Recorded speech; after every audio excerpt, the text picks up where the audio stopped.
What is going on, family? We have a very special guest in the house today. I am joined by none other than Leah herself from Laugh Out Loud. It's Leah. How are you doing today, my friend? Hey, I'm doing pretty good. Thanks for having me. That's funny. You're the first person to say it like laugh out loud. It's Leah, but I leave it up to anyone who honestly interprets it as lol, it's Leah, lol, it's Leah, laugh out loud, it's Leah. So you got the first one on that. So that was fun.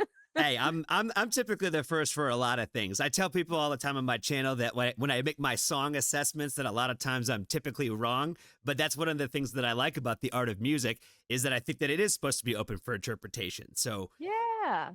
and one of the things I do find very interesting about your music is I don't think that you leave like a lot of open for interpretation because you seem to be a pretty direct storyteller the way that you write music. Yeah, I love that you said that too, because I feel like when people ask about my lyricism and how I process like writing and stuff, it's just like I just tell it like it is. I dislike making things sound too poetic. It'll come out the way it comes out, and I like to be very literal in my writing. So I appreciate that you caught that immediately. Yeah, for sure. I think sometimes people like they want certain styles of music or certain styles of writing, and honestly, I'm kind of a fan of all of them. So when it Yeah. comes to like the way that you write music, I think that you are obviously very talented, and I think that Thank you.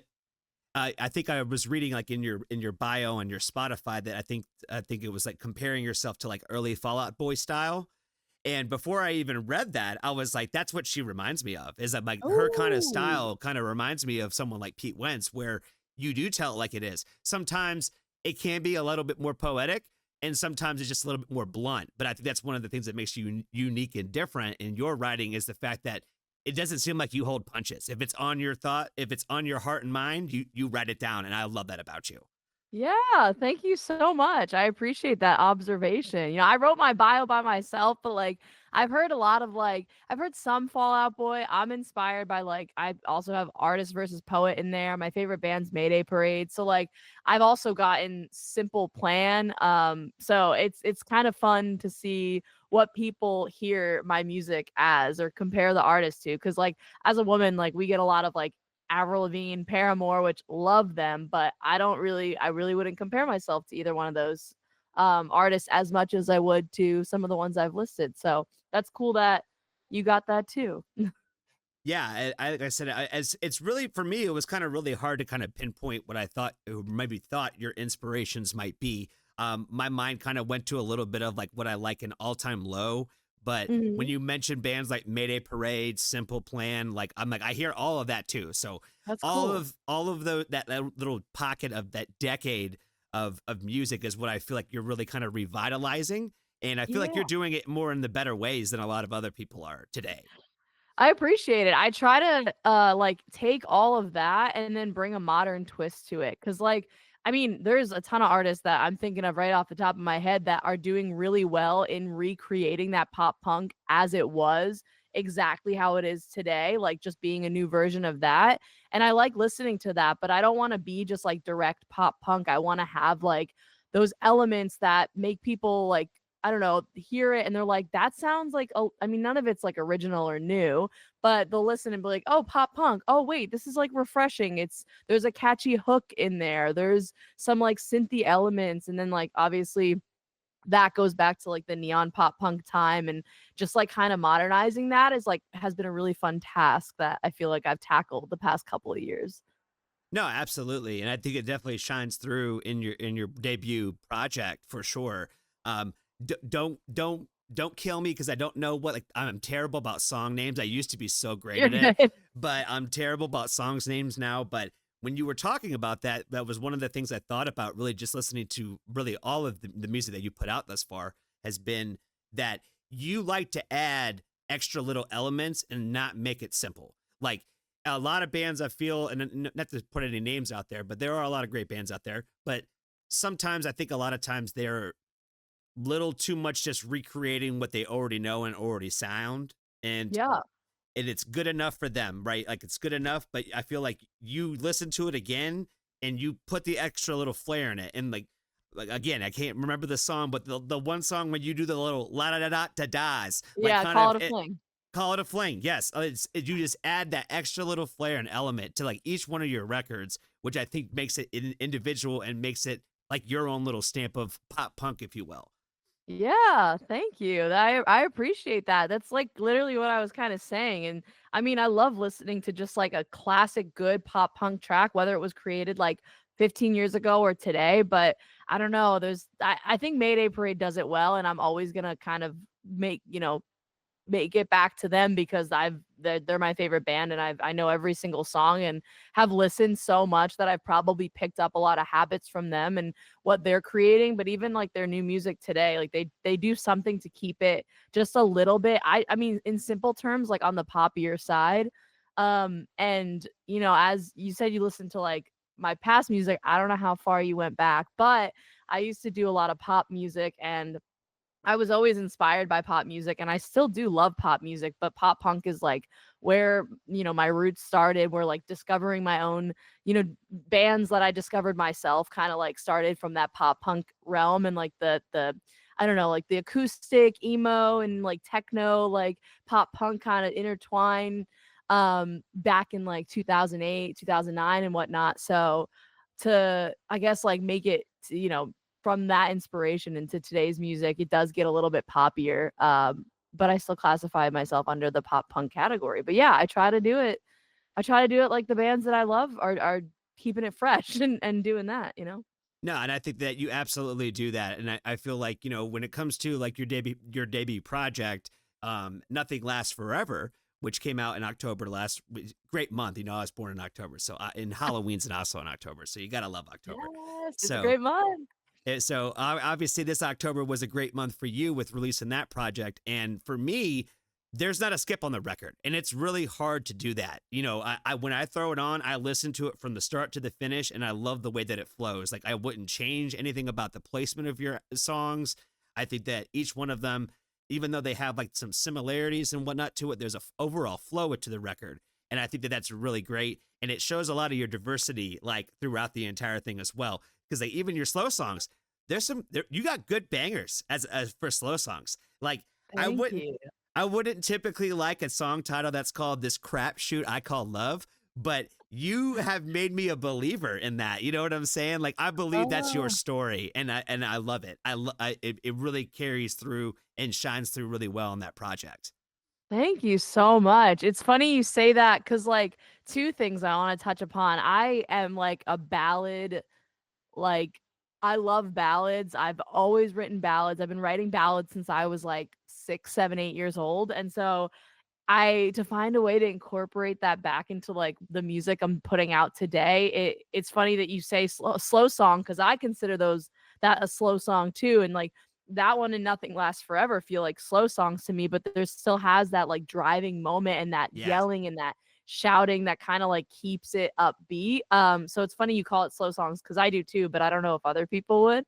But yeah, like Crapshoot was, I call it Crapshoot. It's always been like, you know, titled Crapshoot since I started writing it, and then I was like, "Oh, I don't wanna have a song that just, like, literally has the word crap in it." So I made it a fun little, like, long Fall Out Boy title, and Love Mayday it. Parade does that too with the long titles, but I was like, "I'm gonna have a long title on this album because I want that, and I don't want Crapshoot to be just the title, so I'll put it all together."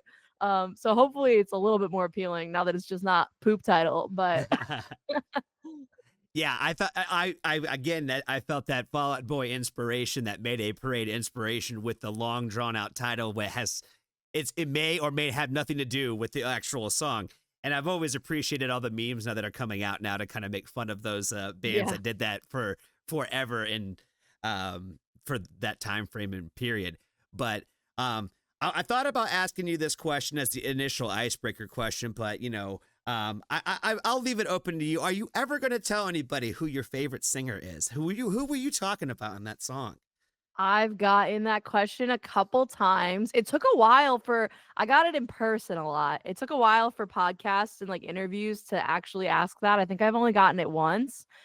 Um, I will never so I'll leave it. I will never say who it's about just Right. because the story is so it's so complicated. But I believe that the person who it's about two people, but I believe that they one of them knows, I believe the other one knows. So the people know it's totally fine. And I wouldn't say like I would just say it's like one of my favorite singers. I have dozens of favorite singers. It was more of like I told a story about a night and labeling the favorite singer part just felt like it fit with the vibe, it fit with the story, it fit with like the fun bounciness and like, tongue in cheek like, "Oh, what's that about?" Like it felt like it fit with the story of the song. So it is kind of stretched. I mean, I don't want to say too much. I was like, they're a really good singer. So I don't want to say too much. But yeah, it's definitely like it's mostly about this like one scenario is one big old grand night and it's definitely a little fabricated as most songs are. So that's what Right. I can leave it at. Right. Well, I think that's a great explanation because I thought about it and also from the terms of the aspect that I think that initially people are going to think like, oh, okay, she's talking about X singer in some band, some artist somewhere, right? But your favorite singer could be just somebody who is not in a band, who is not an artist that sings in the car with you. You know what I Yeah, mean? So that's exactly. there's always that could be your favorite singer is maybe because like for someone like me, I have distant relatives like my mother-in-law. She's a very good singer, so she's one of my favorite Yeah. singers. You know what I mean? So, but she doesn't ever sing in a band or she'd never get on a stage. But I loved it when she does. So, you know. That is the beauty of art, right? Is like, I think initially everybody's going to think that, but it could be open for everything. So I like the Yeah. fact that you don't tell anybody, because Yes. I feel like that's what everybody wants to know. Is like, who's she talking about? Who's she talking about? But you got to keep people wondering a little bit. You know what I mean? Yep. Absolutely. The other thing I saw on your bio, I think, was that said that you label yourself as an independent artist. Is that true? Yep. I mean, it's there, so people see it and like, I want to have some conversations with me. And I mean, yeah, I'm absolutely independent. I have been independent my entire music career. I have not been signed ever. But I do leave it there obviously as like a door open to have conversations with labels and take that next step in my music career. But yeah, it's true. Right. I sorry. I probably should have maybe better phrased that a little bit. I was going to ask: is it more your goal to kind of continue to stay independent, or more on the independent side, or are you trying to pursue potential opportunities with record labels and whatnot? Because I know some people when they go into it, they want to stay independent and they want to stay that way, or maybe they're looking and they don't know what their opportunities are. Like, are you kind of on the fence there, or I want to stay more on the independent side and have more of my own control? I'm honestly open for I like I mentioned, I'm open for conversation. I'm open for opportunities like to be signed. I'm not opposed to it at all. I do take pride in being independent because I've gotten us to a certain point by myself. No one else. I just recently started working with a manager and I've been doing music for 9 years. So, I've been doing this as a one woman show for literally most of my life and then professionally for 9 years. So, I mean, I take pride in like, getting to play in front of getting to go on tour, getting to fly in planes to play shows all over the country, getting to play in front of like 400 people 2 weeks ago, So I definitely take pride in getting those opportunities and just like networking and meeting really cool people and writing with some of my favorite artists like by myself. I've done that thus far. So, I mean, could I stay independent? Yeah, I think I could continue to thrive as an independent artist, but I wouldn't be opposed to seeing what like a label or a record deal would look like. No, I completely understand. One of the things on my channel that we definitely try to do is try to always uplift and support the independent artists and the ones who are, more like feet in the ground that way, Mhm. in terms of independence. So it was just more of a question, just that I feel like my viewers specifically would want to, I think, know specifically that about you. But Yeah. you had mentioned about how, like, as an independent artist, that you were able to get a handful of great features actually on this project. um, did you what how did go up getting those kind of features out? Did you had meet some of these people maybe at a gig or two, and then it kind of just happened naturally, or did you reach out to some of these artists? Did they reach out to you potentially to maybe do some collab with you? So it was all me reaching out. I have done features. I just released a really cool feature with Pine Creek Academy. I had found them on Spotify, but they asked me to write this song with them. It was kind of a mutual thing because I love their music. So I have been reached out a couple times by some really awesome artists, but for my own project on my records, like my EP, Happy Never Ending and Nothing Lasts Forever, I like to talk to people. I love going to shows. I love meeting people. I lived in LA for 7 years. I lived in Nashville for a year and I travel there very often. So I'm constantly surrounded by people in the scene doing the same thing I'm doing. And I honestly just make genuine connections and friendships with them. And I happen to really enjoy their music too. So a lot of it, like, I guess when it comes to like picking who to ask, it's really just like what the song feels like. If, like, for example, my friends in Smooth Brain, like, I wrote that song and I was like, I want Smooth Brain on this. I bet they would crush it. And it kind of goes like that. Like for the Happy Never Ending and Kellen Quinn, I'm like, I want Kellen on it. I wouldn't put him on any other song on this record. He goes on this one. Like, it's definitely planned out a bit. And yeah, it's just like a DM, a conversation. You know, and it works out usually. I mean, sometimes I know FTS on my previous EP went through two people before it got to Bimo Rouge, who did the feature on it, and he made it incredible. So that, sometimes it goes through a couple, asking a couple people who I could see on it until someone feels like it's a fit. But yeah, it's just like homies conversating, a homie chat, and like, hey, you want to be on this? You'd sound great on it. Sure. That's awesome. That's awesome. Because, like, it's one of those things that I feel like sometimes, depending on who the artists are signed to and like the record labels that they're a part of, it can be a little bit more difficult to kind of get those features. So when you're able, because I know a lot of times people are more willing and open to do those things, but then there's all the legalities behind it, and so Mhm. that's we like I said again, we talk about this a lot on just artistic freedom and the ability for the artist to be able to collaborate with who they want to collaborate with, and for little things to not stop those kind of things from happening. So I'm glad that you haven't had a lot of issues or trouble really running into that, because like I said, again, you've had a lot of great features and they've all fit well, I think, perfectly on whatever songs that you added them to. Because a lot of times a feature, I think, can be a killer or just a filler. You know what I mean? So and That's a good way to describe it. and I feel like you do it perfectly in a way where you highlight that artist kind of in a way where it adds elements to your music and your song, and you don't either you never lose you and you never lose them. It's always like either like a collaborative effort or it just works out the way it's supposed to. So Yeah, again, I really can't give you enough praise and love and thank support on you. what you've been doing, because I've been very, very excited to get more familiar with your music, because I think that you've already had a wonderful career that you've had in the last 9 years already, but I feel like you have a very bright future ahead of you as well, because I feel like this is only the beginning for you and in your journey at the same time, because I've seen your writing progress a lot, from what I did dip back a little bit. So Oh, no. and I think great writers only get better. And when you like Right. somebody like Mayday Parade, that means you like great writers. So Yeah. I think that you are also, I would consider you to also be a great writer. So Thank you. I look forward to checking out more of what you put out in the future. You have a raw emotion about you that I feel is Yeah. very unique. So it Oh, makes you special for sure.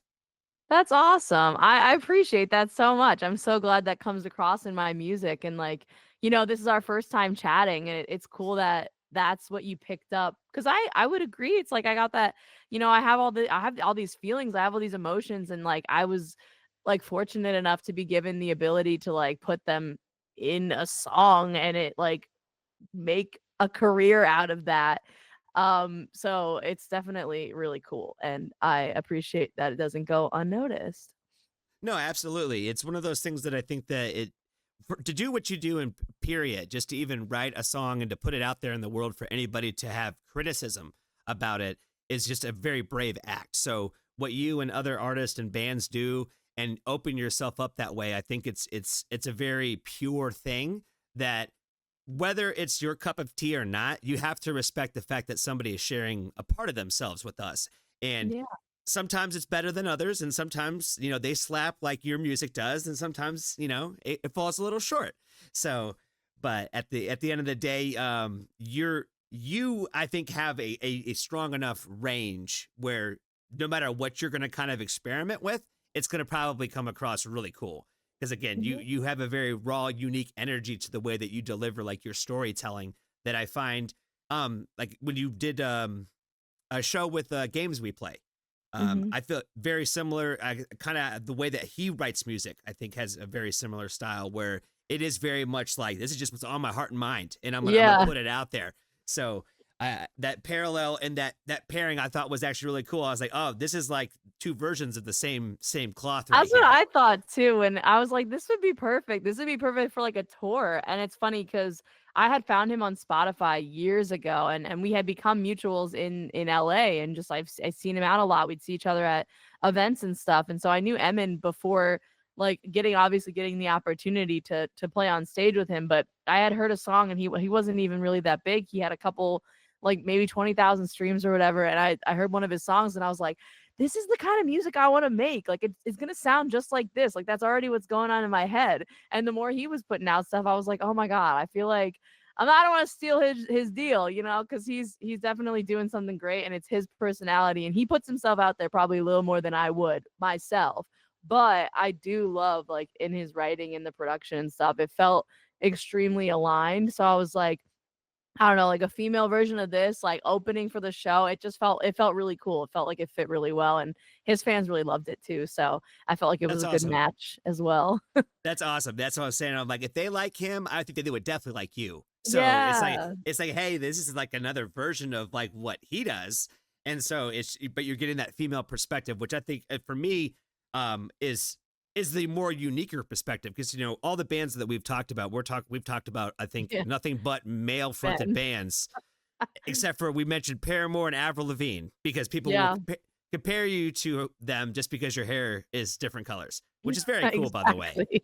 Very, Thank you. very, very damn cool. That was one thing that really drew me to. I was like, not only does she lives this pop punk shit, she really does. Like, you know, you can't fake what she's got going on over here. I was like, everything that she put like in the bio about like you living up near Asbury Park and being right down the way from the shore and all that. I was like, this is definitely somebody who grew up around the music scene and just because I've been to some of those venues and I I envy the fact that you got the ability to do that. You know what I mean? So I'm like, it's very cool that you have that, and it really does kind of come out, I think, a little bit in your personality as well. That Yeah. you you're one of the cool people from New Jersey. You know what I mean? There's very few cool people from New Jersey. And I'm gonna catch a lot of heat for saying that too, but I Oh, have to. it's funny you say that because, like, I don't know, I definitely get, like, people make comments when I'm not in New Jersey because I haven't lived in New Jersey in, like, 10 years until right now, and, like, people make a lot of comments like, "Oh, it's the armpit state," like, it sucks," and I'm like, "I don't know, I low-key love New Jersey," like, the music that's coming out of here is, like, super cool. I mean, it has to do probably with the fact that I live near the beach, so, like, the beach towns are a whole new, like, culture, a whole different culture than, like, the middle of nowhere towns I could imagine. I don't even really know like a bunch of towns in New Jersey. People pop a new one out all the time when I'm talking to people and I'm just like, I know the coastal towns. Maybe I should brush up my geography a little bit, but there's a lot of really cool music that comes out of Jersey and like I definitely take a lot of pride in that. And I always have even when I was living in LA. It's always a part of me, it's always a part to say like right near the Asbury Park scene. I mean, I was 15 going to these shows like with a X on my hands and a pineapple juice. Like we were Nice. watching these shows and so I don't know. It's cool to I do feel like I've missed out on a lot and I'm glad I wasn't here for that entire time. I'm glad I went out and explored new things, but I wasn't here for so much of like what the scene was. And now as like a 29-year-old, almost 30, like I'm trying to get back out there and like, meet more bands in the local scene, play shows with them, just like hear what they're doing. Cause I did like the LA thing, I did the Nashville thing, and I'll do it again. I'd love to go back out there, but I want to like tap in with my home my home scene a bit better. What? Yeah, I feel like that's where a lot of us, I think, as we get older, like that we end up a lot of times going back to kind of where we came from because we look at it differently. You know what I mean? But I think it is Yeah, important for us to get out there and see the world a bit. So I'm so glad that you were able to do that and you don't regret doing that because I think that not at it all. it shapes who you are. You know what I'm saying? So like now when Yeah, you're coming back home, now you're even a better version of yourself. So yeah, exactly. I think everything happens for a reason. I think that you're supposed to be where you are in the times that you're supposed to be them. So it seems like you're happy being back home now and being back more part of that scene. And it looks like you're just constantly looking for new opportunities to kind of get out there and have shows and Yeah. stuff like that. And as I mentioned at the beginning of this whole thing, I would love to be able to get out and see one of your sets whenever you get a chance to do something, especially in New Jersey again, for sure, because that's just a hop, skip, and a jump away from me. So I would love to come see you live because what I could see on social media, you put on a pretty good show. Thank you. Yeah, I mean, I've improved so much. I even just like going on tour for the first time ever in my life. Like, I couldn't believe how much that has like helped me grow as a performer, as an artist. Like, I've been performing music since I was like 4. It's been I've been 3 even, but to be like on a stage as a pop punk artist and like really have to convince the people out there that like they want to jump around to your music like that you wrote that they don't know already is like a whole new challenge. And thankfully, like on this tour, it was fairly easy to do. Everyone had a really great time, but I think it was just more so proof like, oh, I could do this again and again. And I'm so excited and eager to be back on the road again and play more shows in front of new crowds and whatnot. So that definitely changed my perspective on live shows in general, and I feel like helped me. Not that I had like too much of a shell to break out of. I pretty much authentically myself. I feel like I've worked on that my whole life, but yeah, just being able to, I don't know, just be firm and assured that, I can do that all the time. Yeah, absolutely. I feel like I you just kind of touched on something that I feel like has resonated really a lot with me was always authentically being yourself. I feel like for most of my life I have been kind of criticized and or judged for just trying to be myself. So Yeah. when I see artists like yourself that like kind of really just push against that stigma of like don't tell me who to be, this is just who I am, and again that raw emotion that I keep talking about when it comes to your lyrical songwriting, that I feel like that all comes out of you. You know what I mean? Like you are authentically yourself, and I feel like you carry yourself in that way. Like there's sometimes you can see a lot of times where there's a little bit of self doubt in some people, but I feel like the way that you are comfortable with yourself is very inspiring to people. So I think that comes probably through on your live sets and all that, because as I can see through your social media platforms and just listening to your music, I take those things away from your music and who you are. So I can only imagine you're giving off that kind of energy when you're in front of a crowd. And again, I just can't wait to be a part of it. Oh, thank you. Yeah, what you touched upon, like I just want to add, definitely resonated with me. There most of my life, I have been kind of ridiculed for like trying to express myself or be who I want to be. So like, I'll give myself the credit for finally feeling comfortable, and I think it comes with age too, just like finally being comfortable in my, just looking like I look and doing what I do, but like I definitely have had, I think it stems from some of those moments like back in school. I went to a Catholic school, so we had dress down days, and like when I decided like the neon yellow skinny jeans, I was like the coolest thing ever. Like it's so seen.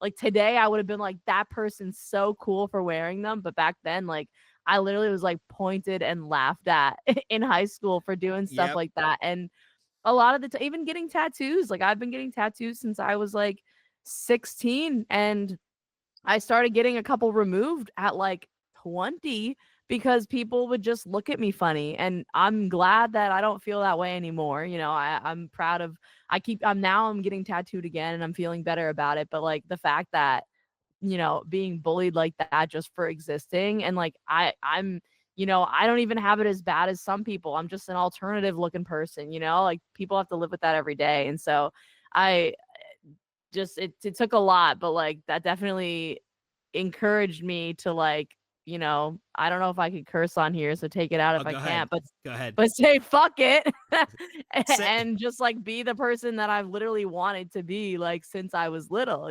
So it took a lot, but yeah, here we are. And I hope, I mean, if I can give any advice to anyone listening or like younger than me, is like just like push through those feelings because people are going to be weird, but they're not your people. If people are going to treat you like shit and they're not your people. So it took a while to find those people. I mean, even going out to LA made me realize that more, you know, different people exist from all over the place with different hobbies and interests and cultures and stuff. And getting to experience that like is pretty life changing. And I encourage, if anyone's feeling like they're trapped in a little bubble of their hometown and getting kind of bullied about it, just to look a bit further and not change who you are as a person.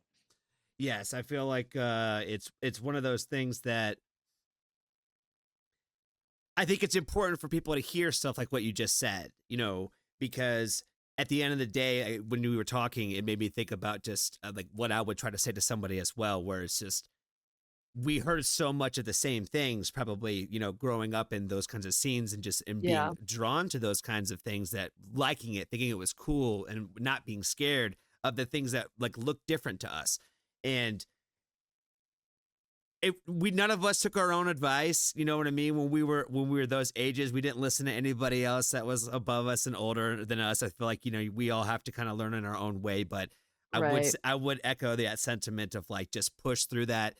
These people aren't your people. Like, you're not doing it for them, and it doesn't really matter what they think. You will find your own family at the end of the day. And that I always encourage people to try to do that. Like, sometimes we are lucky enough to have, like, our blood relatives accept us for who we are, and a lot of times people aren't. So, it doesn't mean that you have to be stuck to that. Does that make sense? Like, you're always able to find your own people, and there's always people out there that will accept you for who you are, and that's the kind of people that you want to be around. You don't want to be around people that want to change you. So Exactly. you Period. you keep being you. Laugh out loud. It's Leah. Thank you. Thank you. I will. I absolutely will. Well, I appreciate you so much for hanging out with me today. I've really enjoyed this conversation. Is there Me anything else too. that you want to share with the people today, or leave about any exciting news that you maybe have coming up? Ooh, I mean, all the exciting things have been wrapped up for the year, which is really fun because, I that was a very exciting quarter four, or like Q3, Q4 as they would call it in business terms.